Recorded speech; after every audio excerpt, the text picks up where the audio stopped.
बेहुदा आदमी मैं भी मार दूंगा तुम्हें, ठीक ना। पुलिस पर पत्थर चलाने का दिक्कत है। दे देंगे दो मुक्का, दो मुक्का दे देंगे, होश तुम्हारा ठंडा हो जाएगा। अब मैंने पूछा कि अब्दुल नाम, तो कह रहे हो कि पत्थर चलाता है। कहना चाहूंगा कि मुसलमानों मत घबराओ, खुदा की शान बाकी है, अभी इस्लाम जिंदा है, अभी कुरान बाकी है।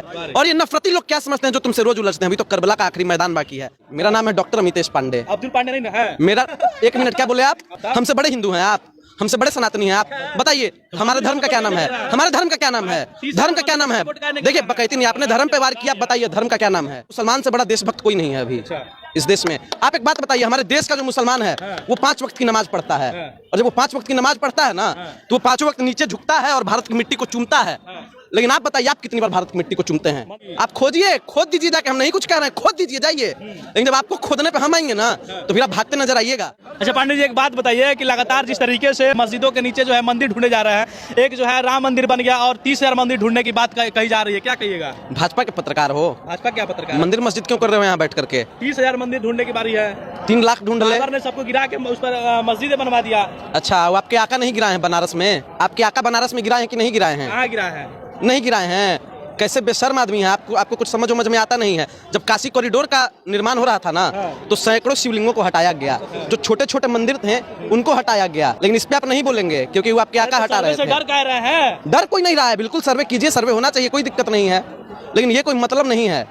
आप बताइए, पिछले बार 2 बार सर्वे हुआ ना वहाँ पे, संभल में जब पहला सर्वे हुआ तो किसी प्रकार की कोई घटना क्यों नहीं घटी? मुसलमान नहीं जान रहे होंगे, पत्थरबाज लोग हैं, पत्थर चलाने लगते हैं। आप नहीं है पत्थरबाज, आपका क्या नाम है? सुनिए, देश के मुसलमानों को पत्थरबाज आप कह रहे हैं, आप उनसे ज्यादा बड़े वाले देशभक्त हैं। पत्थर कौन चलाता है? पत्थर जो चलाता है वो लफुआ होता है, जो पत्थर चलाता है वो लफुआ होता है, उसका कोई कौम नहीं होता, कोई धर्म नहीं होती, कोई जात नहीं होती। और जहां तक आप मुसलमानों के देशभक्ति पे शक कर रहे हैं ना, आप एक बात बताइए, आपका जो भी नाम हो मुझे नहीं पता, लेकिन मुसलमान से बड़ा देशभक्त कोई नहीं है अभी इस देश में। आप एक बात बताइए, हमारे देश का जो मुसलमान है वो 5 वक्त की नमाज पढ़ता है, और जब वो 5 वक्त की नमाज पढ़ता है ना, तो वो 5 वक्त नीचे झुकता है और भारत की मिट्टी को चूमता है। लेकिन आप बताइए आप कितनी बार भारत की मिट्टी को चूमते हैं? मंदिर को तोड़ के चूमता है।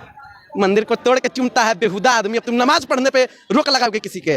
नमाज पढ़ने पे रोक लगाइएगा, इबादत करने पे रोक लगाइएगा आप किसी के भी? मस्जिद बनाइएगा। सुनिए, मंदिर मस्जिद बने ना बिगड़े, सोन चिड़ैया बनी रहे और देश की जनता भाड़ में जाए, अपन सत्ता बनी रहे, यही भाजपाइयों का काम है और भाजपा के कुछ पत्रकारों का काम है। बाकी मंदिर खोदना बाकी है। आप खोजिए ना, आप खोजिए, खोद दीजिए जाके, हम नहीं कुछ कह रहे हैं, खोद दीजिए जाइए। लेकिन जब आपको खोदने पे हम आएंगे ना, तो फिर आप भागते नजर आइएगा। इतना आसान है खोद देना किसी को भी? आप धार्मिक स्थल के विषय में इस प्रकार का बयान कैसे दे सकते हैं? क्या दिक्कत है? कानूनी कार्रवाई देश के कुछ पत्रकारों पे भी होनी चाहिए, जो महंगाई, बेरोजगारी, भ्रष्टाचार इन सभी से हट करके मंदिर और मस्जिद दिखा रहे हैं दिन भर। आपको ये नहीं समझ में आ रहा कि महाराष्ट्र में जो चुनाव हुआ था, ईवीएम का जो मुद्दा था, उसको दबाने के लिए इस प्रकार की घटनाएं सामने आ रही हैं, लेकिन आप इस पर कुछ नहीं बोलेंगे। सुप्रीम कोर्ट का आदेश था। सुप्रीम कोर्ट का क्या आदेश था? सुप्रीम कोर्ट का आदेश था जांच करने के लिए। कितने पन्नों में आया था आदेश? आपने पढ़ा है आदेश को? सुनिए, डिग्री क्या है आपकी? पुलिस ऐसे चल गई है। साहब की तरह आप डिग्री नहीं दिखाएंगे। अगर आप साहब की तरह डिग्री नहीं दिखाएंगे तो मैं भी अपनी डिग्री नहीं दिखाऊंगा। मेरा नाम आपको पता है पहले? अमितेश पांडे है। नहीं, मेरा नाम है डॉक्टर अमितेश पांडे। अब्दुल पांडे नहीं है? मेरा, एक मिनट, क्या बोले आप? अब्दुल पांडे नहीं है? अब्दुल पांडे कहाँ से आ गया? पांडे आपको सरनेम दिख रहा है कि नहीं? हिंदू है। कौन कह रहा है? आप तय करेंगे। हमसे बड़े हिंदू हैं आप, हमसे बड़े सनातनी हैं आप। बताइए हमारे धर्म का क्या नाम है? हमारे धर्म का क्या नाम है? धर्म का क्या नाम है? देखिए बकैती नहीं, आपने धर्म पे वार किया, बताइए धर्म का क्या नाम है? हमारे धर्म का क्या नाम है? सत्य सनातन वैदिक धर्म।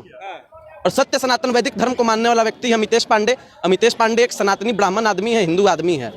और खबरदार अगर आपने धर्म और जात की बात की, तिलक और कलावे पे बात की, मैं बर्बाद कर दूंगा। मैं ठीक आदमी नहीं हूँ, पहले आपको बता रहा हूँ। 30,000 मंदिर जब खोजे जा रहे थे, क्या विरोध कर रहे हैं आप? कौन विरोध कर रहा है? आप विरोध कर रहे हैं।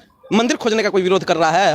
हमसे बड़े पुजारी हैं आप। देखिए भगवान बाबा विश्वनाथ की नगरी है काशी, और आप कह रहे हैं कि वहाँ मंदिर नहीं है। अजमेर दरगाह को भी खोजा जाएगा। अजमेर दरगाह को खोजा जाएगा? आपके फूफा वहाँ पूजा करते थे ना, आपके फूफा पूजा किए हैं वहाँ। अरे हिंदू संगठन के लोग। आप कौन से संगठन के हैं? अरे हिंदू संगठन के लोग वहाँ पर याचिका दायर किए। तो आप कौन संगठन से हैं? अरे आप बताइए ना। सावरकर वाले संगठन से हैं कि गोडसे वाले? और दूसरी बात, आप अब्दुल कह रहे हैं ना, अब्दुल नाम से आपको क्या दिक्कत है? आप बताइए पहले। कोई दिक्कत नहीं है। अब्दुल के जहाँ दिक्कत है, पुलिस पे बेहुदा आदमी मैं भी मार दूंगा तुम्हें, ठीक ना। पुलिस पर पत्थर चलाने का दिक्कत है। दे देंगे 2 मुक्का, होश, 2 मुक्का दे देंगे, होश तुम्हारा ठंडा हो जाएगा। अब मैंने पूछा कि अब्दुल नाम, तो कह रहे हो कि पत्थर चलाता है। पहले आप समझ लीजिए, पत्थर चलाने के लिए नहीं बोला, पत्थर चलाने से दिक्कत बोला है। डॉक्टर अबुल पाकिर जैनुल अब्दीन अब्दुल कलाम, और अब्दुल नाम को लेकर नफरत करोगे तो तुम्हें कलाम से भी नफरत करनी होगी, और अगर कलाम से नफरत करोगे तो तुमसे बड़ा देशद्रोही कोई नहीं है। पत्थर चलाता है क्यों है? पुलिस पे कौन पत्थर चलाता है? रांची में आप नहीं देखे थे? अरे वहाँ कौन से लोग कर रहे थे? क्या कर रही है? संभल की पुलिस क्या कर रही है? संभल में जो मुसलमानों ने पत्थर चलाया, उपद्रवियों ने पत्थर चलाया। संभल में जो 5 लोग मरे हैं, उनके परिवार से जाके मिले हो कभी? देखा है उनकी आंखों में? वो लोग पत्थर चलाने गए थे। पुलिस तो कर रही है कि पत्थर चलाने वो लोग गए थे। सुनिए, मैं ज्यादा कुछ नहीं बोलूंगा। जिस प्रकार से इस देश में हमारे मुसलमानों को बदनाम करने का काम किया जा रहा है, ये निंदनीय है। देखिए, इस देश में मुसलमानों को बदनाम करने की एक कवायद सी छिड़ गई है। कोई भी 2 टके का व्यक्ति आता है, कभी नबी के शान में गुस्ताखी कर देता है, कभी कुछ कह देता है, कभी कुछ कह देता है, कभी इस्लाम का विरोध कर देता है। और मैं आप पे शक की निगाह से इसलिए देख रहा हूं क्योंकि पूर्व सांसद अतीक अहमद के अपराध का मैं 1% भी समर्थन नहीं करता, लेकिन उसको भी मारने वाला एक पत्रकार ही था, और ऐसे माइक लेकर के वो भी आया था, और माइक को ऐसे हटाया, गोली निकाला और शूट कर दिया। तो ये पत्रकार भी अगर मुझे कर दे तो मुझे कोई दिक्कत नहीं है। मैं जाऊंगा तो देश उपद्रवियों को खत्म कर रहा है। कौन उपद्रवी है? पत्थरबाजों को खत्म कर रहा है। कौन पत्थरबाज है? नाम लीजिए पत्थरबाज का। बुलडोजर किस पे चलाइएगा? बुलडोजर क्या बात कर रहे हैं? एक व्यक्ति था मोहित खान, सभी जगह चर्चा का विषय बना हुआ था। उस पे आरोप था कि इस व्यक्ति ने एक बच्ची के साथ गलत काम कर दिया है। आप समझ गए मैं क्या कहना चाह रहा हूँ। और अखिलेश यादव जी ने डीएनए जांच की मांग की। इंडिया गठबंधन के नेताओं ने डीएनए जांच की मांग की, और डीएनए जांच में साफ साफ निकला कि ये जो गलत काम किया था, एक राजू नाम के व्यक्ति ने किया था, जो कि उनके बेकरी में काम करता था। अब राजू हिंदू है या मुसलमान है, इससे मुझे मतलब नहीं है। जब काम राजू ने किया ये गलत, तो फिर मोहित खान का बुलडोजर से घर क्यों ढहा गया? बाबा अपराधनाथ सदन में जाकर के कहते हैं कि मोहित खान उसने ऐसा काम किया था। योगी आदित्यनाथ नाम है। कौन है? कौन? योगी की परिभाषा क्या होती है? यूपी हो रहा है। योगी की परिभाषा क्या होती है? रंग न रंगावे रंगावे जोगी कपड़ा। कुछ भी आपको कह देना है, कुछ भी आपको कह देना है। देखिए, जहाँ तक एक और बात है, देश के मुसलमानों को घबराने की जरूरत नहीं है। मुसलमानों के बारे में क्या कहिएगा इस तरीके से? देखिए, अगर मुसलमानों को अभी परेशान किया जा रहा है, उनके इबादत करने की जगह को छीनने का प्रयास किया जा रहा है। आपने देखा होगा किस प्रकार से पिछले साल दिल्ली में कैसे नमाजी मुसलमानों को लात मारने का काम किया था एक पुलिस अफसर ने। हम सभी ने वो चीज़ देखा था, और उस समय से ही मेरे मन में ये खटक रहा था कि ये लोग पक्का